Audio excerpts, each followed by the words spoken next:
importante para nosotras y creo que el Señor preparó este tiempo para cerrar nuestra serie con esto. Hermanas, primero que nada quiero recordarles que hemos hablado de lo que creemos porque somos creyentes, ¿ok? ¿Qué quiere decir? Que tenemos fortalecido el músculo de la fe. Somos la evidencia diaria de lo que hemos abrazado como verdadero, ¿ok? Somos el resultado de lo que creemos. Ahora, ojo, lo que creo, que yo lo crea, no lo hace verdadero. Es porque es verdadero que yo lo creo. A veces queremos defender lo que creo, porque yo lo creo. No, lo defiendo porque es la verdad. Amén. Eso es muy importante. Fe, todas lo hemos leído en Hebreos 11:1, como dice, es la certeza de lo que se espera y la convicción de lo que no se ve. Aquí voy a separar un poquito, voy a desarrollar un poquito este versículo porque lo que esperamos, si se dan cuenta, el verbo que aplica es un verbo en futuro, un futuro inmediato o a largo plazo, pero es un futuro. Así que nuestra fe también tiene un peso, ¿en dónde? En el mañana. Hay una fe por lo presente, hay una fe de lo que pasó, pero hay una fe en el mañana. Y hay una convicción, es decir, una certeza que no depende de mis sentidos. Creo porque aplico la razón. No sé si recuerdan que nuestros sentidos fueron engañosos desde el Edén. Cuando son nuestros sentidos los que nos traen a Cristo, nuestros sentidos nos distraen. No estamos aquí por lo que sentimos, sino por lo que sabemos. ¿De acuerdo? Entonces, por eso habla este versículo de convicción. Recuerden que nosotros practicamos un culto racional. Muy bien. Y dice lo que no se ve, es decir, que es una fe fundada en aquello que nuestros ojos no pueden ver, pero que recordamos y sabemos por el Espíritu que fue, que es y que será. Amén. Qué hermoso es saber, y cuando nos lo recordamos, que amamos a un Dios invisible. Por eso cuando cantamos que Él se manifestó en la persona de Jesús, tú dirías, bueno, dame una foto de Jesús. Y creemos que amamos a un Jesús que se ve, pero es el carácter de Jesús. Aunque pisó la tierra, no sé si se dan cuenta, la Biblia no deja testimonio ni de cómo eran sus ojos, ni de cómo eran sus cabellos. El único rasgo de característica que nos da es su carácter. Así que nosotros amamos al que no hemos visto, sin verlo, pero lo conocemos. Qué precioso. Eso es un misterio, pero nosotras vivimos en ese misterio maravilloso de amar al que no hemos visto. Y dice entonces, por lo tanto, hermanas, creemos, obedecemos y proseguimos porque amamos a un Dios que nos amó primero. Nuestra fe es traducida en amor cuando nos lleva a producir un fruto de amor. ¿Ok? Es nuestra fe manifestada en obediencia y en amor a Dios. Ahora, ¿qué creemos, hermanas? ¿Qué creemos? Esta serie nos ha hecho reflexionar en todo lo que en lo que suma nuestra fe y todas nuestras creencias, y por eso, hermanas, estamos en espera de que ese Cristo en el que hemos creído que fue a la cruz por nosotros, también esperamos su regreso. Así que hoy vamos a enfatizar en que creemos que Él volverá. ¿Otra vez? Él volverá. Y fíjense que mientras preparaba me acordé de cómo la espera en tu vida, cuando éramos chiquitas, la espera se hacía menos difícil abrazando la esperanza del regreso de esa persona que se iba. No sé si les ha pasado. Yadis viajó mucho, ha viajado mucho. ¿Tú te acuerdas, Yadis, cuando tú le dices a tu familia, ¿cuándo te vas? Voy mañana, me voy el jueves. ¿Cuál es la pregunta que te dicen inmediatamente? Como que no importa mucho cuándo te vas, cuándo regresas. ¿Dónde descansa la esperanza? En el regreso. Tú incluso te despides de alguien y lo mismo. Como voy, vengo. Así decimos, ¿no? ¿Ahorita qué? Regreso. Esa es la promesa más esperanzadora, por ejemplo, cuando dejas a un niño en la escuela. Él se queda ahí porque sabe que la persona que lo ama va a regresar. De hecho, las huellas más fuertes de los hijos han sido cuando a una mami y a un papi se nos olvida regresar el día que teníamos que regresar o a la hora que teníamos que regresar. ¿Les ha pasado? Yo traumé a Diana. Para mí fue media hora de retraso. Para ella hasta el día de hoy la abandoné. La abandoné. Creo, hermanas, que no hemos sopesado lo importante que es para lo que creemos el que Él dijo, voy a regresar.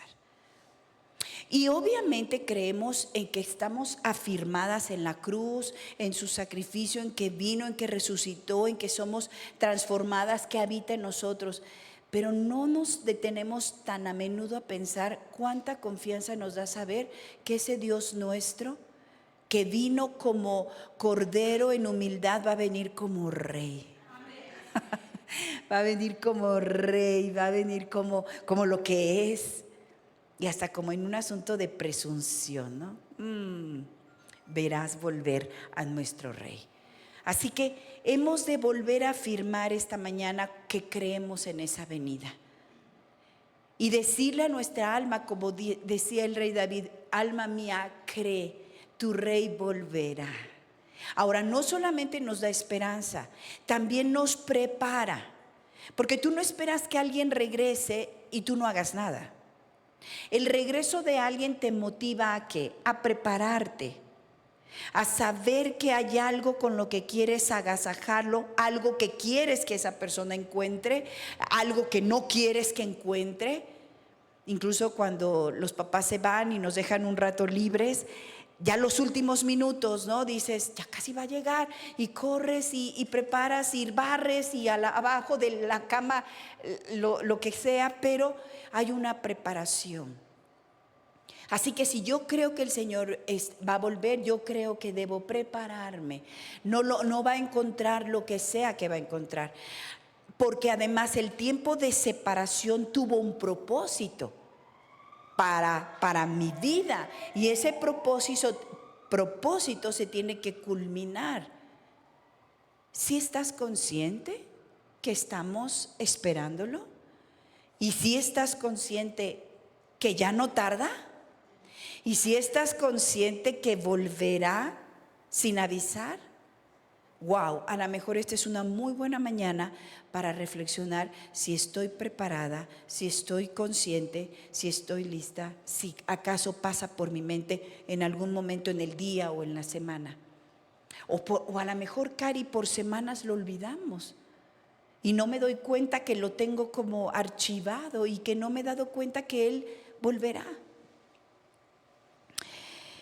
Así que en la misma declaración de Él volverá, estamos señalando un ¿qué? Un tiempo futuro. Aún fuera de los próximos, si fuera en el segundo próximo o en el minuto siguiente, es el futuro. Este es el tema escatológico de nuestra fe. Que el que empezó en nosotros un rescate va a venir por lo que Él rescató. Ahora, ¿qué es escatología? Por si ustedes no dicen, ay, pastora, ¿qué onda con esa palabra? Bueno, no tiene mucho problema. Escatología son todas nuestras creencias o enseñanzas sobre la vida después de la muerte. Eso es escatología. Ahora, la escatología no solamente es de injerencia religiosa, como en nuestro caso. Hay escatología, hay gente que tiene su propia escatología. La gente que no conoce de Dios tiene su propia escatología, es decir, su propio conjunto de creencias, de ideas de lo que viene después de que se mueran. ¿Ok? Cada quien tiene su propia escatología. Hay escatología incluso personal, de lo que cada uno piensa que va a pasarme a mí después de que me muera, cada uno. Pero nosotros tenemos una escatología bíblica, es decir, enseñanzas dejadas en la palabra, dejadas por los apóstoles, dejadas por el mismo Espíritu, para que nosotras no tengamos temor. Hay dos momentos en la Escritura que el apóstol Pablo escribe contundentemente para que no teman. Y las dos veces trata sobre la muerte. Es decir, que la falta de conocimiento sobre lo que viene después puede estar produciendo en nosotras mucha angustia y ni siquiera lo sabemos. Pero la palabra de Dios, que está inspirada por Dios, nos dice: no quiero que sufran, no quiero que se preocupen, no quiero que teman sobre estos temas. Por esto es importante que nosotros tengamos clara nuestra escatología en función de la Biblia. No es una escatología que me saco de lo que oigo, de lo que creo, de lo que supongo. Tenemos material suficiente para tener una escatología correcta, apegada a Dios, que nos brinde paz y esperanza. Así que si por alguna razón en tu corazón hay miedo a la muerte, miedo al futuro, miedo a los tiempos futuros, lo que te está faltando es escatología bíblica.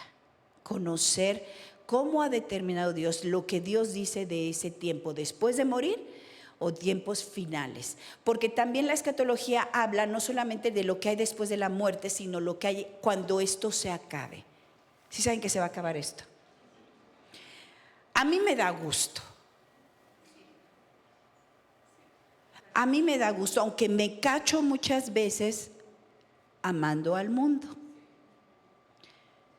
Decía un pastor: por un lado todos estamos diciendo, sí Señor, ven, acaba con toda esta maldad, y por otro lado estamos bien aferrados a este mundo y amándolo y haciendo tesoros aquí.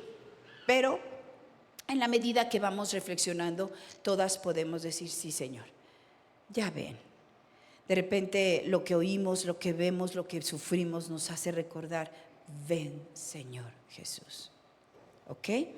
Entonces, escatología, vuelvo a referirlo, son todas nuestras creencias o enseñanzas sobre la vida después de la muerte, creencias sobre el juicio final y el destino final de toda la humanidad.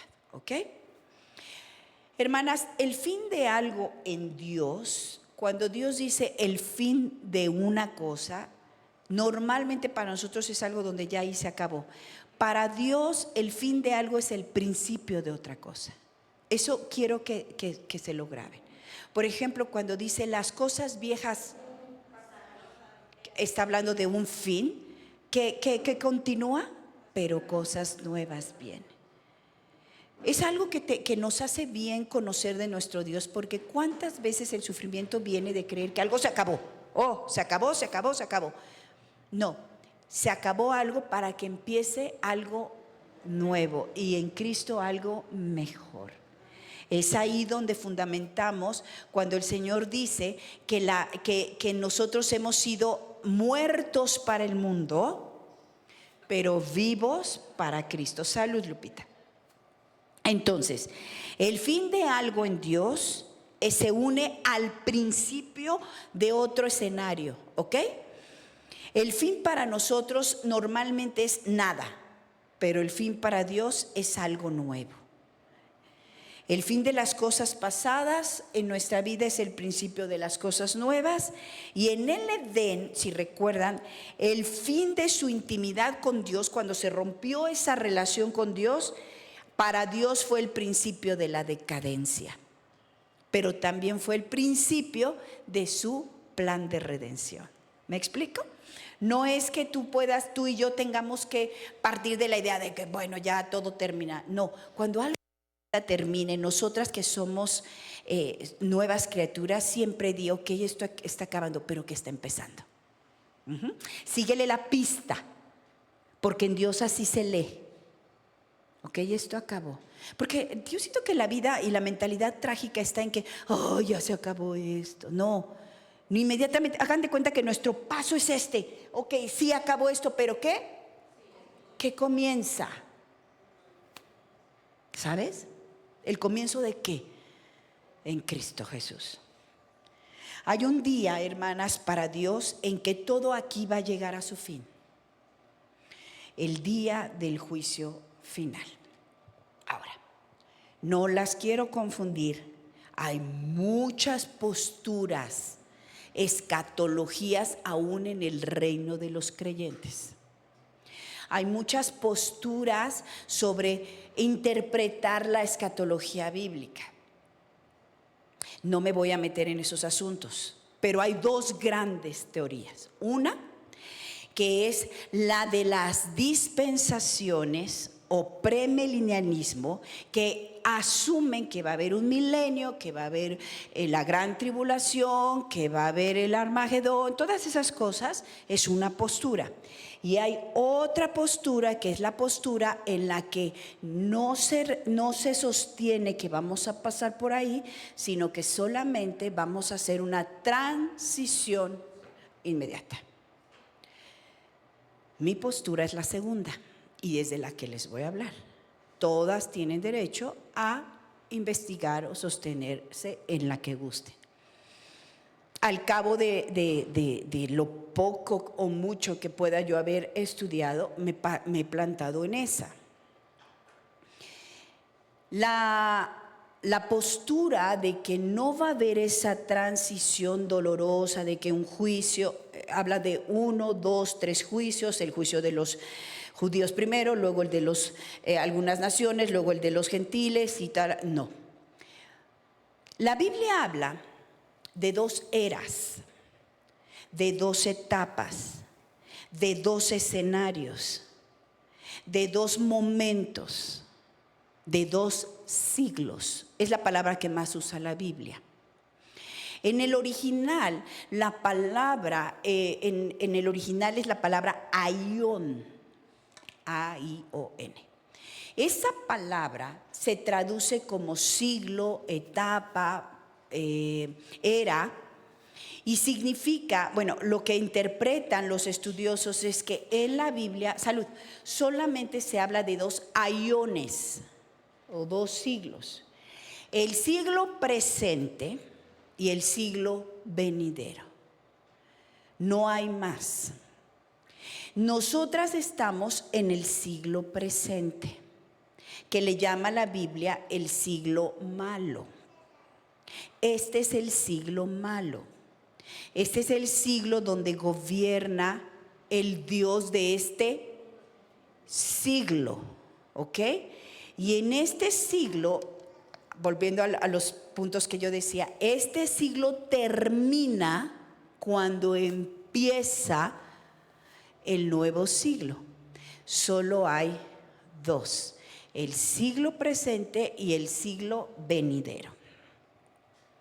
Y estos 2 siglos están divididos por un acontecimiento. Es decir, va a terminar uno con un acontecimiento y ese mismo acontecimiento da inicio al otro. ¿Cuál es ese acontecimiento? La segunda venida del Señor. De ahí la importancia. ¿De acuerdo? Es ese momento donde, así como se acuerdan que antes de Cristo y después de Cristo, así se escribió una historia. Esta historia del siglo presente con el siglo venidero se va a partir en el momento de la segunda venida de Jesús. ¿Es bueno esperarla? Sí. Y ese día también se une otro acontecimiento que va a ser en el mismo momento, y es el juicio final. Es decir, no va a haber tiempo que pase y acontecimientos en el mismo momento, y vamos con la escritura de fundamentarlo. Nada más quería darles el contexto, ¿sí? Entonces, estos 2 siglos o estas 2 temporadas están divididos por el acontecimiento de la segunda venida del Señor, en cuya venida ocurrirá el juicio, fíjense bien, del malo y el justo, porque en el otro método, sistema, decían que había un tiempo para los justos, otro tiempo para los malos. No, en este juicio todos, el justo y el malo, el vivo y el muerto, todas las naciones en un solo momento. ¿Ok? El juicio final. Vamos a Mateo, por favor, capítulo 13. Vamos, traté de mesurar un poquito los versículos, pero vamos a confiar que el Señor nos dé información suficiente para sustentar esto que creemos. Mateo 13. Y vamos a leer, está en el contexto de la parábola del sembrador, ¿ok? Y donde hace la separación del trigo y la cizaña. Si me permiten, voy a leer a partir del versículo 36. Quiero llegar al 39, pero vamos a ver. Dice: entonces Jesús dejó a la multitud y entró en la casa, y se acercaron sus discípulos diciendo: explícanos la parábola de la cizaña del campo. Jesús les respondió: el que siembra la buena semilla es el Hijo del Hombre, y el campo es el mundo. La buena semilla son los hijos del reino, y las cizañas son los hijos del maligno. El enemigo que la sembró es el diablo. La siega es el fin del mundo. ¿Ok? Hasta ahí. Cuando es la siega, el fin del mundo. ¿Cuándo se hace esa separación? El día del juicio. ¿Cuándo es el día del juicio? En la segunda venida. Hasta aquí vamos bien, ¿ok? Entonces, este siglo en el que estamos viviendo, hermanas, ¿cómo vamos a llamar el siguiente? El siglo venidero. ¿Y cómo vamos a llamarle a este siglo? El siglo malo. Vamos a ver, acompáñenme a Marcos, capítulo 10.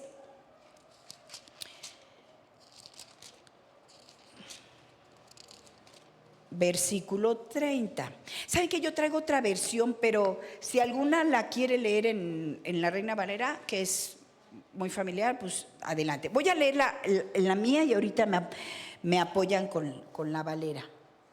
Dice, bueno, voy a leer desde el 29, quiero enfatizar en el 30. Dice: Jesús respondió: en verdad les digo que no hay nadie que haya dejado casa o hermanos o hermanas o madre o padre o hijos o tierra por causa de mí y por mi causa del evangelio, que no reciba 100 veces más ahora en este tiempo: casas y hermanos y hermanas y madres e hijos, tierras con persecuciones, y en el siglo venidero la vida eterna. O sea, está él haciendo una separación. Están en un tiempo. A ver, ¿cómo dice la Valera? Tú traes la Valera. 29 y 30. ¿Sí ves? Sí. Dice: respondió Jesús y dijo: de cierto os digo que no hay ninguno que haya dejado casa o hermanos o hermanas o padre o madre o mujer o hijos o tierras por causa de mí y del evangelio, que no reciba 100 veces más ahora en este tiempo: casas, hermanos, hermanas, madres, hijos y tierras con persecuciones, y en el siglo venidero la vida eterna. Fíjate que ahí, sí, ay, perdón, te iba a tomar la Biblia. En el considero siglo de persecuciones, es la misma definición de siglo malo, ¿ok? Es decir, que está describiendo este tiempo como un tiempo difícil, como un tiempo de persecución, de conflicto. Romanos 12:2, por eso nos invita, ya se lo saben, dice que no se conformen a ¿cuál? A este siglo, ¿ok? ¿Por qué? Porque es un siglo malo, ¿ok? Es el siglo malo. No es que tengamos que esperar el siglo malo, estamos en el siglo malo. Eso es lo que trato de explicarles, ¿ok? Segunda de Corintios, por favor. Segunda de Corintios 4:4.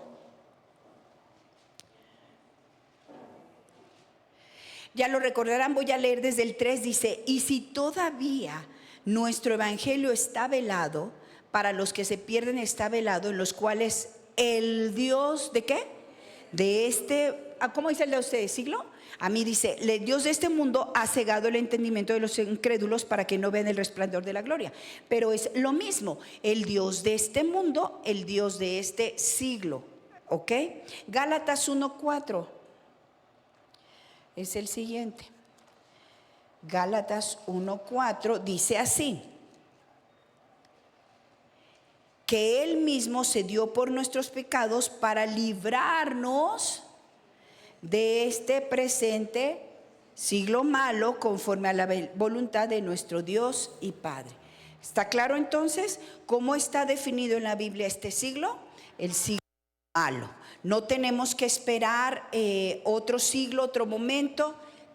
Estamos en el siglo malo. Ahora, vamos a Efesios 2:2, por favor. El siguiente libro después de Gálatas. Efesios. Voy a leer desde el 1. Y Él les dio vida a ustedes que estaban muertos. ¿Dónde se vive muerto? En un mundo muerto, ¿no? ¿Y dónde estábamos nosotras? Ahí. Dice, Él les dio vida a ustedes que estaban muertos en sus delitos y pecados, en los cuales anduvieron en otro tiempo según la corriente de este mundo, conforme al príncipe de la potestad del aire, el espíritu que ahora opera en los hijos de desobediencia. Está claro, descrito perfectamente este mundo. Es el siglo malo y nosotras esperamos por eso la venida del Señor, porque termina contundentemente con este siglo. Ahora, en el versículo 8 de esta carta de Efesios, vean, hay algo interesante. Déjenme leer desde el versículo 4. Pero Dios, siempre es hermoso ver, pero Dios, que es rico en misericordia, por causa del gran amor con que nos amó, aun cuando estábamos muertos en nuestros delitos, nos dio vida juntamente con Cristo. Por gracia ustedes han sido salvados. Subrayen esa palabra.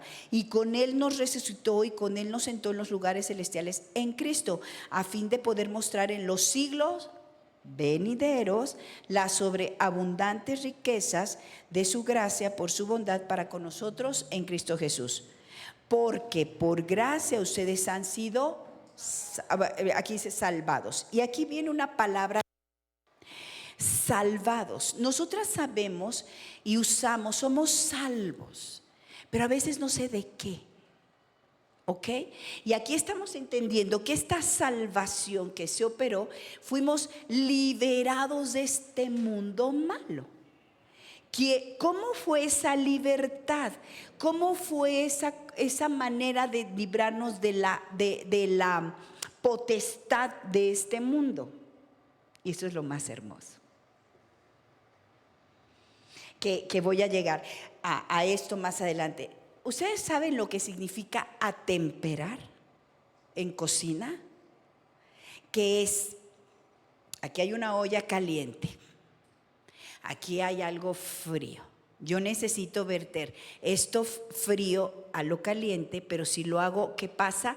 Se corta, sobre todo si es leche. Atemperar es tomar un poco de lo caliente a una pequeña porción de lo frío, lo mezclo para que no se corte y esto atempera y puedo cambiarlo y vertirlo acá para no cortar su fórmula, ¿no? Bueno, la vida y la salvación opera así. Nos dieron a Cristo en el mundo caído, para formar en nosotros naturaleza nueva en una condición adversa. Nos atemperaron. No es que ya estamos en ese lugar, es que el lugar vino a nosotros. Eso es precioso. Cristo se depositó en nosotros para que se formara en nosotros una naturaleza que nos salvara de este mundo. Eso es lo maravilloso. Así fuimos salvadas. Y eso, hermanas, tiene que estar claro en nuestra cabeza, porque dice que caminaremos por este mundo, pero no somos de este mundo. Es decir, se infiltró en nosotros otra naturaleza para que caminando en otra naturaleza ya no seamos esclavos del mundo en el que parece que estamos. Y el único trabajo que nos queda después de que ha sido infiltrada esa naturaleza en nosotros, que es la forma en que somos trasladados del reino de las tinieblas al reino de la luz, es a través de ponernos a Cristo. El único trabajo que nos queda es cambiar nuestro pensamiento. Es decir, Él pone una nueva naturaleza en nosotros, atempera, mete un reino nuevo que yo no conocía en el viejo para deshacer el viejo, pero yo tengo que sacarme el reino de la cabeza, el viejo. ¿Dónde está el viejo hombre? Aquí. Entonces dicen a los hebreos, al pueblo que sacaron de Egipto, Dios los sacó de Egipto, pero ellos tenían que sacarse a Egipto de su cabeza. Yo te puedo sacar de una condición, pero tú te la tienes que sacar del corazón. Ven ahí nuestra participación.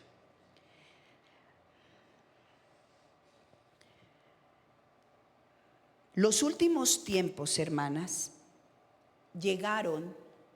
Cuando alguien te pregunte, ¿estamos en los últimos tiempos? Sí.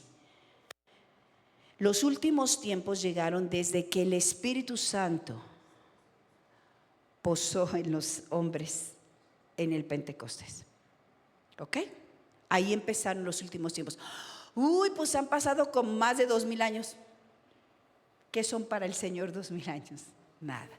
Y podrán pasar otros 2000, pero seguimos en los últimos tiempos. ¿Por qué sé que son los últimos tiempos? Porque es el tiempo malo, y después del tiempo malo, cuando termina el tiempo malo, empieza el siglo venidero. Así que no hay otra cosa que esperar. No estamos esperando tribulación, no estamos esperando nada.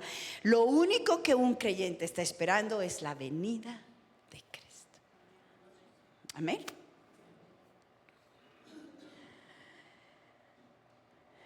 Vivimos, dice un pastor que me gusta, vivimos por lo tanto en una tensión entre el ya y el todavía no.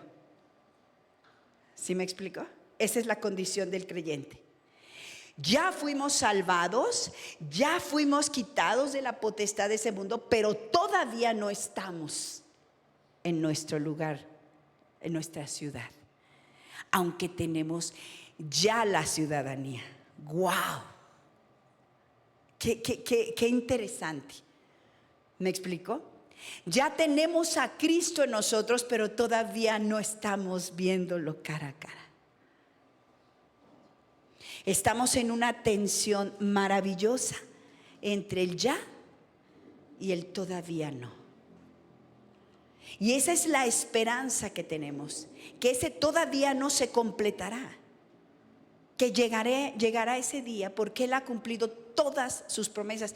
Y miren, no tengo el dato, pero estudiando encontré datos sumamente interesantes sobre que de la primera venida se escribieron muchas profecías, pero hay muchas más sobre la segunda.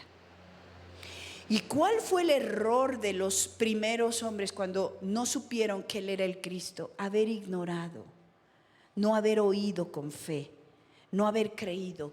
Y eso les hizo cometer muchos errores, tardarse en entender y estorbaron el trabajo. Pero nosotras informadas tenemos que saber y conocer los tiempos de nuestra visitación y saber que ese día está pronto. Y como las vírgenes con el aceite, ¿qué nos corresponde? Estar preparadas, estar atentas todos los días, porque Él está cercano. El día del Señor está cercano. Fíjense esa tensión entre el ya y el todavía no. Ya fuimos regeneradas, ya caminamos en vida nueva, pero todavía podemos pecar. Esa es la vida entre el ya y el todavía no.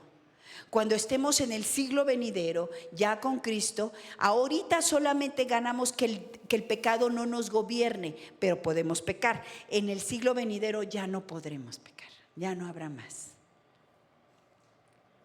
Ya les decía, ya somos ciudadanas del reino, pero todavía no pisamos físicamente el reino. Ya estamos experimentando el poder del siglo venidero, pero aún estamos en la ciudadanía terrenal. Bueno, no terrenal, en este cuerpo, en la tierra, aunque ya tenemos un lugar en el cielo para nosotros. Acompáñenme a Hebreos, por favor.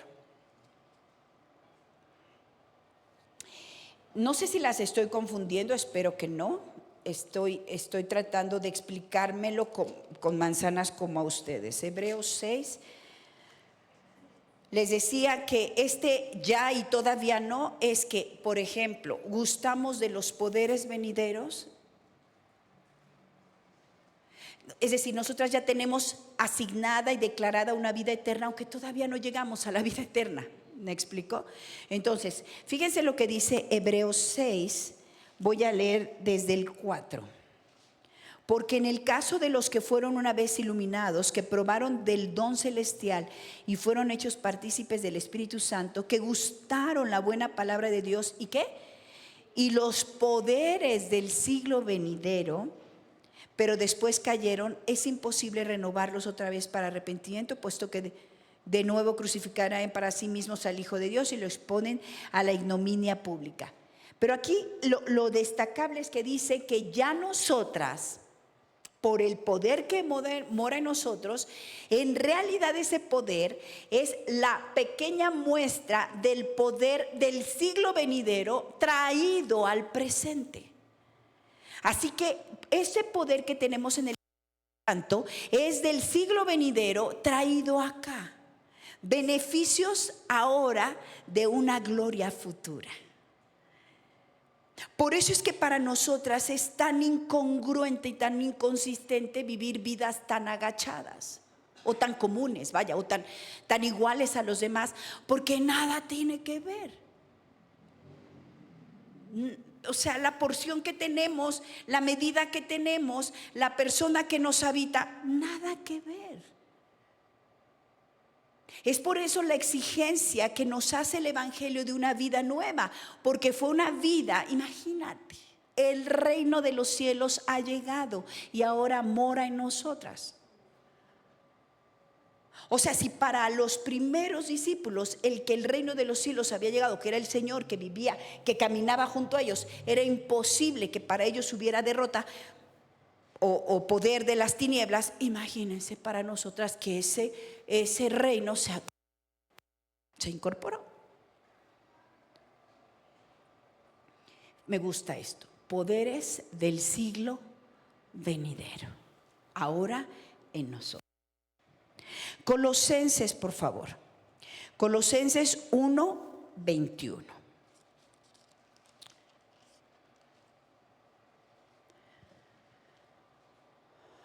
A ver, esta me gusta. 1:21 dice: y aunque ustedes antes estaban alejados y eran de ánimo hostil, ocupados en malas obras, sin embargo ahora Dios los ha reconciliado en Cristo en su cuerpo de carne mediante su muerte, a fin de presentarlos santos, sin mancha e irreprensibles delante de Él. Esto Él hará si en verdad permanecen en la fe, bien cimentados y constantes, sin moverse de la esperanza del Evangelio que han oído, que fue proclamada a toda la creación debajo del cielo, y de la cual yo, Pablo, fui hecho ministro. Ahora acompáñenme, por favor, al 13. 1:13. de Colosenses. Porque Él nos libró del dominio de las tinieblas y nos trasladó al reino de su Hijo amado. No sé si ya comprendieron, no es que nos movimos de aquí. ¿Dónde estuvo el traslado? En que Cristo vino a morar en mí. Y ahí fui trasladada en mi naturaleza del reino de las tinieblas al reino de su Hijo amado, al reino de la luz. Efesios, hermanas, 1, Efesios 1, 18, voy a empezar desde el 18.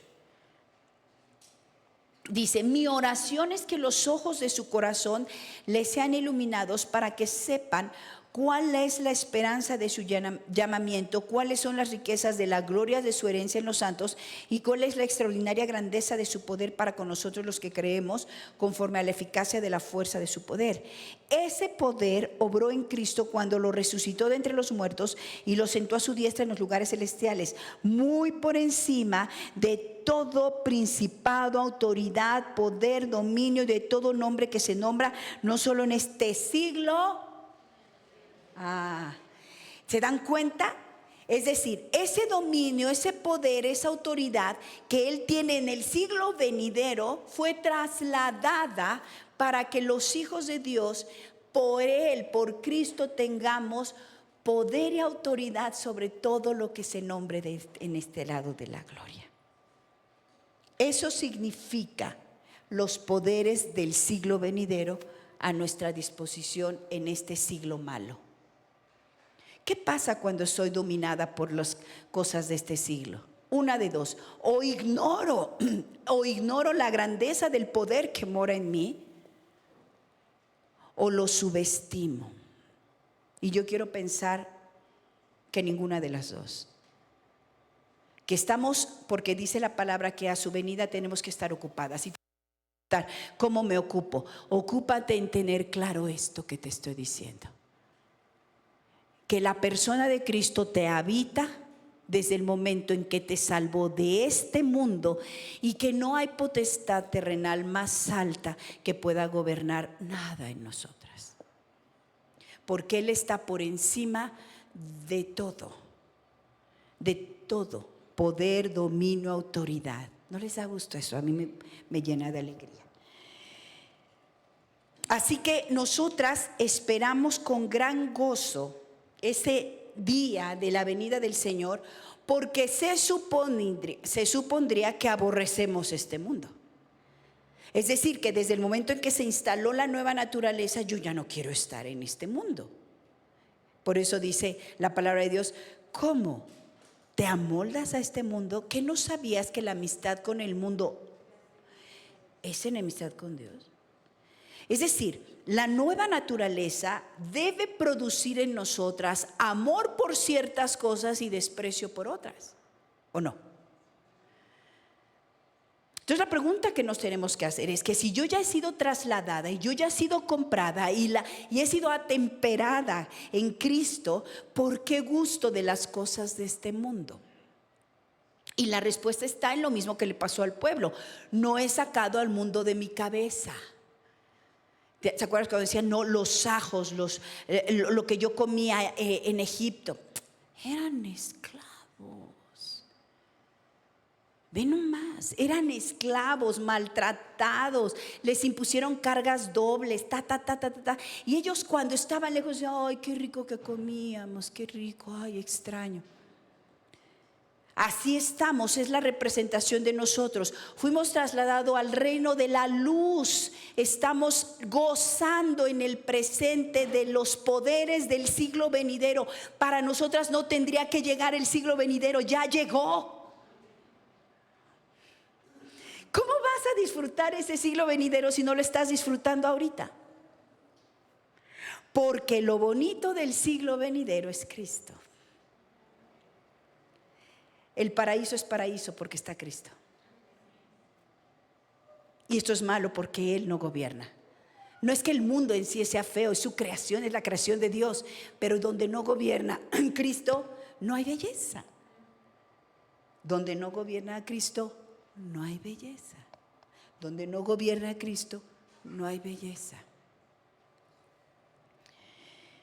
Tenemos en nosotras la vida del siglo venidero. Disfrutamos de una salvación en 2 etapas, hermanas. Nuestra salvación está en 2 etapas. Ya fuimos salvos, como dice Romanos 5.1. Vamos a verlo. A ver, vamos a Romanos 5.1 para que entendamos esta salvación en 2 etapas. Ok. Y al mismo tiempo, vamos a movernos, tengan a su mano Mateo 12. Ok, vamos a ver en qué consiste esta salvación en 2 etapas. 12:37. Entonces, fíjense bien. La primera etapa, Romanos 5.1. Por tanto, habiendo sido justificados por la fe, ¿qué tenemos? Paz. Fíjense el verbo, tenemos. No hay futuro ahí. Ya tenemos paz para con Dios por medio de nuestro Señor Jesucristo. ¿Está claro? ¿Estamos salvados? ¿Está contundente? ¿Está determinado? Ya lo tenemos. Ahora acompáñenme a Mateo capítulo 12, versículo 37. 12:37. Porque por tus palabras, ¿qué? Serás, aquí hay futuro, justificado, y por tus palabras, ¿qué? Serás condenado. Esa es otra salvación. Me explico, el día del juicio, por Cristo, habrá otro decreto de libertad. Ya hay uno. ¿Cuál fue? Somos justificados en Cristo Jesús. Pero el día del juicio será contundentemente declarado que somos aceptados y declarados aptos para el siglo venidero con Cristo. ¿No está hermoso? La segunda venida es la consumación de esta salvación completa. Este entendimiento, hermanas, ¿qué hora es? Este entendimiento nos brinda seguridad futura, pero paz presente. Amén. Me voy rápido. Aún falta, pero en Cristo estamos ya disfrutando de esa vida fuera de esta vida. Cuando Él venga seremos transformados a su imagen y ya no somos lo que éramos, pero todavía no somos lo que seremos. Viene un juicio general, ya estamos claros, para todos los hombres, vivos, muertos, justos e injustos. Va a ser en la segunda venida y va a determinar el juicio, el destino final de toda criatura. Ahí sí, destino final, eternamente con Cristo o eternamente en condenación. ¿Ok? Y termino diciéndoles, bueno, vámonos rápido. Primera de Tesalonicenses, porque este sí no lo podemos olvidar. Qué lástima. Yo por platicona. Primera de Tesalonicenses 4, del 13 al 17, si están ahí, dice que aguardemos contentos y ansiosos, ¿ok? Dice, pero no queremos, hermanos, que ignoren acerca de los que duermen, para que no se entristezcan como lo hacen los demás que no tienen esperanza. Porque si creemos que Jesús murió y resucitó, así también Dios traerá con Él a los que durmieron en Jesús, por lo cual les decimos esto por la palabra del Señor, que nosotros, los que estamos vivos y que permanezcamos hasta la venida del Señor, no precederemos a los que durmieron, pues el Señor mismo descenderá del cielo con voz de mando, con voz de arcángel y con la trompeta de Dios, y los muertos en Cristo se levantarán primero. Entonces nosotros, los que estemos vivos y que permanezcamos, seremos arrebatados juntamente con ellos en las nubes al encuentro del Señor en el aire, y así estaremos con el Señor siempre. Por tanto, ¿para qué quiero esa información? Confórtense unos a otros con estas palabras. Amén. Maranata, en hebreo, el Señor viene. Maranata, en arameo, ven, Señor Jesús. Amén. Dios les bendiga. Gracias.